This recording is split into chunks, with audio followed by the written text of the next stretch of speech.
Hello, my name's Luna, and I'm a 34-year-old businesswoman.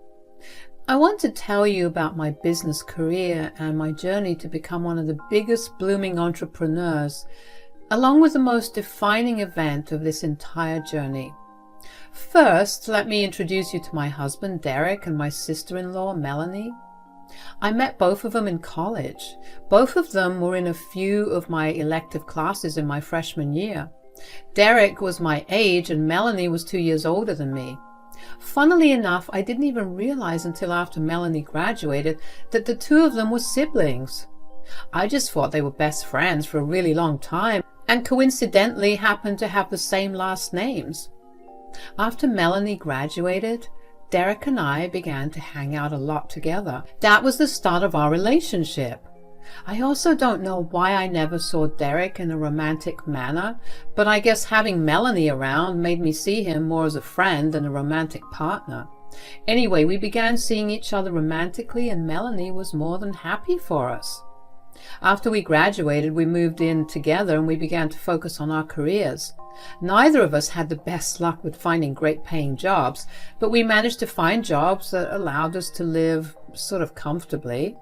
Melanie, on the other hand, had a much better lifestyle because she did her master's in a much more niche field that allowed her to get high-paying jobs. No matter what went on in our lives, the three of us always made it a point to meet each other once a week on the weekends. Nothing changed, and we were still a really great group of friends. Eventually, I began to visit Melanie at her mom's, Sophia's place, because Melanie still lived there. She thought it was cost-effective for her and her mother did not want to be alone. Sophia did not like me from the start. She made that very apparent in the way she was always passive-aggressive towards me, either through her words or through her actions. Of course, Derek and Melanie would stand up for me as best they could, but nothing ever stopped Sophia. So I just learned to let her insults roll off of me instead of letting them affect me. About 6 years after graduating, Melanie and I began to talk about starting our own business venture. We both noticed how trashy the business environment was in our part of town because of the lack of proper transportation facilities. We had always wanted to start a business together because together we had the best of every skill set we needed to run a successful business. Thankfully, Derek was more than supportive of both of us. So for the next year and a half, Melanie and I poured all of our free time into research and planning for a new business opportunity that we could seize.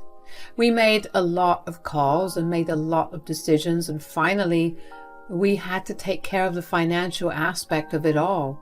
We sorted through it all, and one day we finally made our first investment in the business, buying a place to run the business from. Of course, we wanted to share the good news, so the first person we thought it was apt to tell was Sophia. Melanie and I spent an entire day cooking together, and finally, when it came time to dinner, Sophia asked us about what had been going on. "So, what have you girls been talking about in whispers for so long?" "Well, we called for this dinner tonight because we have decided to start a business together." "What? What are you talking about?" "We realized that a lot of goods take a lot of time to get delivered in our area, so we were thinking of opening a logistics business. Plus, once we make enough profits, we plan on opening up a bunch of warehouses." "And where did you or do you plan on getting your capital from?" "Well, Melanie has a bunch of money saved up and Derek and I have tried our best to match it. Hopefully that will be enough." "So you're just robbing my daughter?" "She just said that she matched my contribution. What are you talking about, Mom?" "She said she tried her best to match it. That doesn't sound like she matched it." "I will divide our profits in a manner that will pay Melanie back whatever extras she contributed." "That will only happen if you're successful. What if you're not? How do you plan on giving back to my daughter?" "I doubt that the business will even not be successful." "All I'm hearing is that you're stealing my daughter's hard-earned money." "Mom, I'm a grown woman and I'm perfectly capable of making my own decisions. I know what I'm doing by starting this business with Luna, and I don't need your judgment right now. You either support me or keep quiet. Fine, whatever. But don't come crying to me when you realize that you've been robbed. That genuinely hurt. I know I just said I learned to let her insults roll off my back, but hearing how low she thought about me was insulting beyond belief. Derek also had a private talk with Sophia about how she hurt me, but she did not seem to care at all. Melanie apologized a ton for her mother's behavior, but I told her she had no reason to apologize for her mother's behavior. We eventually moved on. I decided to focus all my time and energy on the business and growing it. I was going to prove to Sophia that I was better than anything she could have ever imagined. Melanie contributed the same amount of time and energy as I did, and before we knew it, we were slowly but surely growing into a big business. We practically had a huge monopoly in the market. We were doing pretty well when we got nominated by our city's biggest business community for an award that would honor us as the best startup. Melanie and I didn't want to make a big deal out of it at first. We were too scared about jinxing it. About a month after we got nominated, we heard that we got selected and that we were invited to the event with +1s. Melanie and I were beyond excited that our hard work had paid off so well. Derek was also super ecstatic about the award for me, and he was going to be my +1. As for Melanie, we weren't sure about who she would take. I suggested it to her mother, but she seemed on the fence about it. She did not like how Sophia treated me, and she did not want me to feel belittled on a day as big as that. But I managed to convince her to invite her mother because, while she had been rude to me, she had been the most supportive of Melanie. So we hosted a dinner at our place and invited both Sophia and Melanie over when Sophia asked us about the business. Now, usually we never entertained questions about the business from her because she tended to be especially cruel towards me.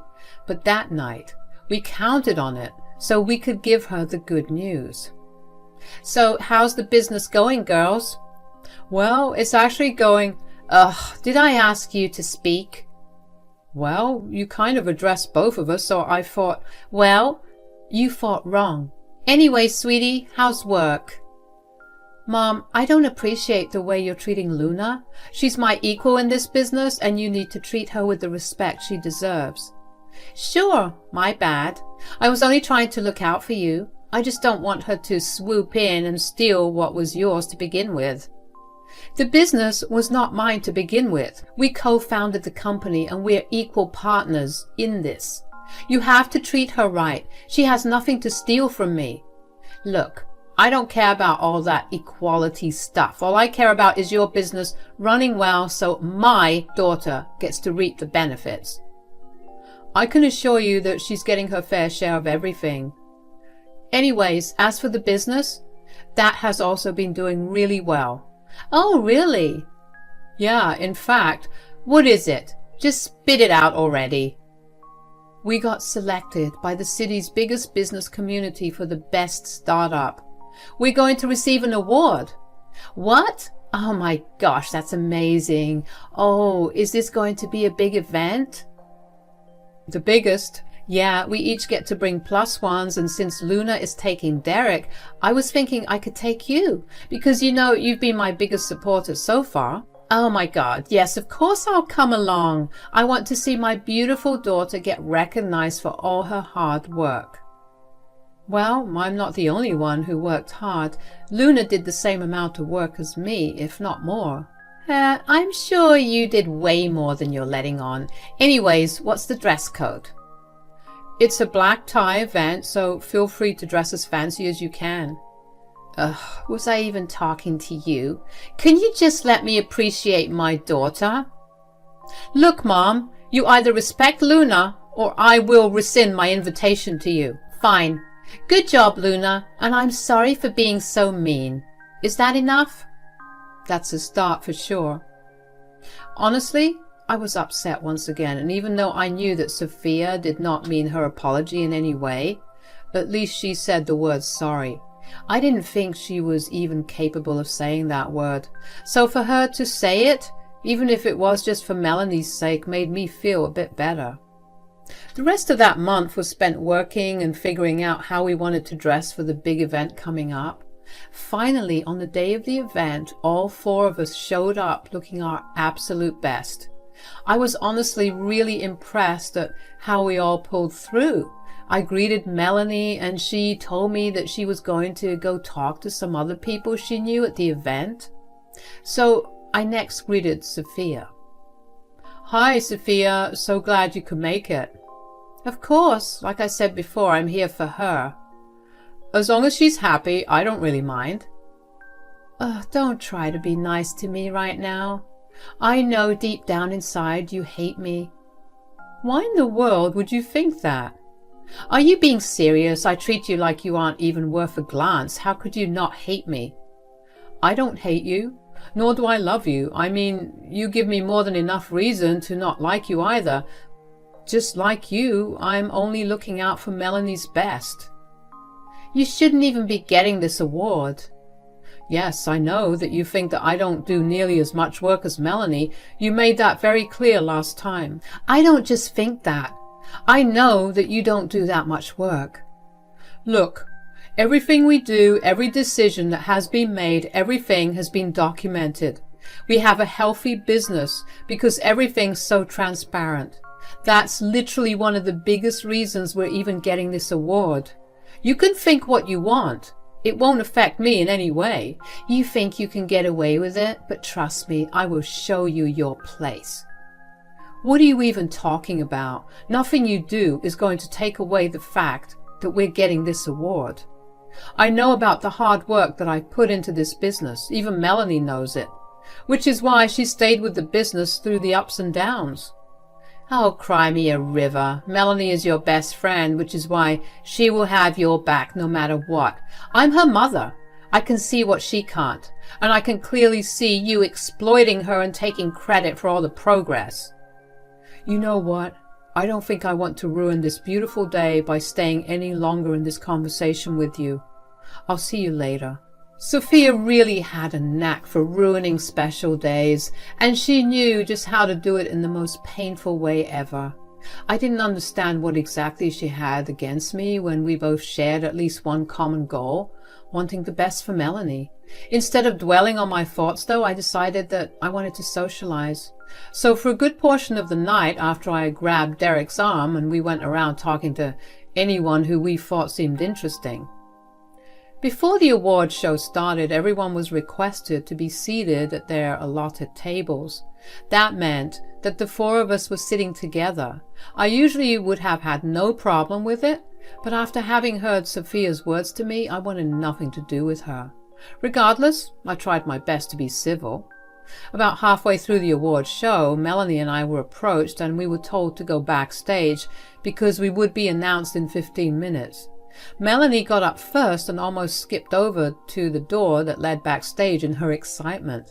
I got a bit delayed because Sophia stopped me and handed me a wrapped package. She told me it was an apology gift that she carried because she wanted to make things right, but before she could be nice to me, she had already said something very mean. I took that as an apology and accepted it. When I got backstage, I opened the package to see that it was an eyeshadow makeup palette. It was from a pretty pricey brand, but none of the colors suited my outfit, so I didn't wear it. Melanie saw it and decided that she needed to touch up her makeup since the colors suited her outfit. I was honestly just touched that Sophia made an actual effort to mend our relationship, and I made a mental note to make sure that I wore the makeup the next time I visited her. Finally, we were called on stage and we received our awards. Melanie was asked to give a speech, and as she was speaking, I began to notice her face getting blotchy and red, and I saw her eyes start to tear up. She quickly ended her speech and ran off stage. I took one look at her face and realized that she may have been having an allergic reaction, so I gave her an over-the-counter allergy medicine to keep the effects at bay. It was then that Sophia barged into the backstage room, looking as if she was ready for a fight. "What did you guys do? Melanie? What's happened to your face?" "It's all okay. I gave her one of my anti-allergy pills." It'll take a while before the boils start to disappear, but if in the next hour or so the rashes don't go down, then we'll take her to the ER.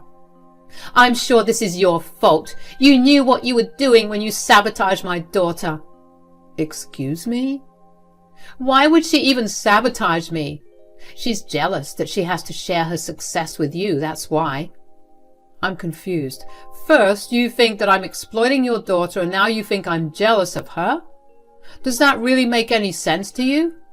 Mom, I need you to stop freaking out about this and just let me recover. We don't even know what caused this. Maybe I was stressing out too much about this event and my skin erupted in boils and rashes. Surely you couldn't have been more stressed out about this event than you have been about big business meetings we've had. Yeah, I honestly don't know what this is all about. I do, and so does Luna, which is why I know she sabotaged you, Melanie. What on earth are you talking about? What I'm talking about is how you knew something was wrong with the makeup palette I gave you, so you switched it with Melanie so she would be embarrassed instead of you. You tampered with the makeup? What is wrong with you? Don't act all surprised, Luna. I told you that I'd be putting you in your place. You're psychotic. Right, and you're the one that gave that makeup I gave you to my daughter. Sophia, you gave me an eyeshadow palette with colors that don't even go with my outfit. They're all present in Melanie's dress. Why on earth would I use makeup then? No, you know what, Mom? I've had enough of you. I've put up with all your mean comments about Luna only because she asked me to. Hell, she was the one who told me to invite you as my +1 to begin with. There's no need to lie about that. My opinion of her isn't going to change no matter what you say. I don't care. My opinion of you changed the day that Luna entered our lives and I saw the way you treated her. Nothing is more shameful than telling someone that you're my mother. You take that back right now, miss. Why should I? Which woman would voluntarily want to see the downfall of another woman all because they had some personal and petty vendetta against her? You're insane. I want nothing to do with you. Sweetie, you can't do this. Watch me. Come on, Luna. Let's go to the ER. I don't know what my mom put in there, but I'm sure it can't be good. Thankfully, there was nothing seriously wrong with whatever Sophia had used to tamper with the makeup. The doctor did ask Melanie to stay the night in the hospital so that she could stay under observation. Melanie obliged, and I stayed with her. After that, though, Melanie wanted nothing to do with her mother. Sophia tried calling and texting her 1,000,000 times, but Melanie simply blocked her. She even moved out of Sophia's place and found her own place to live in. Things quietened down with Sophia, and none of us heard much from her until one day, about 1 month after everything went down, Sophia called me. Hello? Hey, Luna, how you doing? I don't really think you care, nor do I want to talk to you. Are you calling for an emergency? Oh, come on, Luna, don't be so rude to me. Look, I really don't have the time or mental capacity to deal with you right now, so I'm just going to hang the phone up. No, wait. I just needed to know how Melanie was doing. Oh, why don't you just call her and ask her? I would, but I think she blocked me. And you thought that it was a good idea to come ask me about her after you found out that she doesn't want to have anything to do with you? Can you not be a jerk for 1 second? I'm trying to be nice and civil with you right now. Oh, wow, it's almost as if that was exactly what I did every time I met you so far. Ugh, you're impossible. This is why I wanted you to be humiliated. You deserve to be knocked down a peg. Are you seriously not regretful about what happened? Have you learned nothing? I'm only regretful that I didn't think properly about which makeup to pick for you, and that Melanie ended up using it. If I could go back in time and correct that mistake, I would. You have some nerve to call me and ask me about Melanie, only to crap all over me again, knowing that the biggest reason Melanie isn't talking to you is because of how you treat me. Only because you brainwashed her into thinking this way. So, I brainwashed her into being a decent human? I don't think that's bad, huh? No, you brainwashed her into just accepting what you want to give her. I just wanted that one night to prove to Melanie that you're not anything like you seem. And how exactly would I have reacted to my face breaking out according to you? I don't know. You would have made a scene that would have repercussions. Oh, so you wanted me to freak out so badly that I impacted the company that your daughter and I worked so hard to build. Don't you think that's a bit counterintuitive to what you wanted all along for your daughter? Whatever. You only like to twist my words. Could you just tell Melanie that I want to talk to her? Sure, but I will be blocking you two after this because I want nothing to do with you either. If Melanie doesn't reach out, I don't care. Goodbye now. Of course, I didn't want to tell Melanie about the call I received from Sophia, but I knew that it would be the right thing to do, only for me, because telling her would mean me not having anything on my conscience, but also for Melanie. She deserved to at least know that her mother made an effort to get back in contact with her. When I told Melanie about the call, she scoffed. She told me she would have considered talking to her mother again if the conversation had gone at least a little apologetic on her part. Part of me was kind of relieved that Melanie still had my back. I mean, I did not want to be the reason that the two of them had a bad relationship. Yet at the same time, I did realize just how much Sophia was beginning to affect me and my mental health. As for our business, Melanie and I are only doing better and better. We keep getting new clients and we're planning on expanding the business soon. My husband and I are finally able to live comfortably, and gone are the days where we knew struggles. Melanie and I have gotten a lot closer since things went down with her mother. I became a shoulder for her to lean on, and I tried my best to be there for her in the way that she wanted me to. It's been about 6 months since everything went down, and Sophia did show up at my door once since then. She begged me to make things all right between her and Melanie, but not even 4 minutes of conversation with her, and she would resort back to insulting me.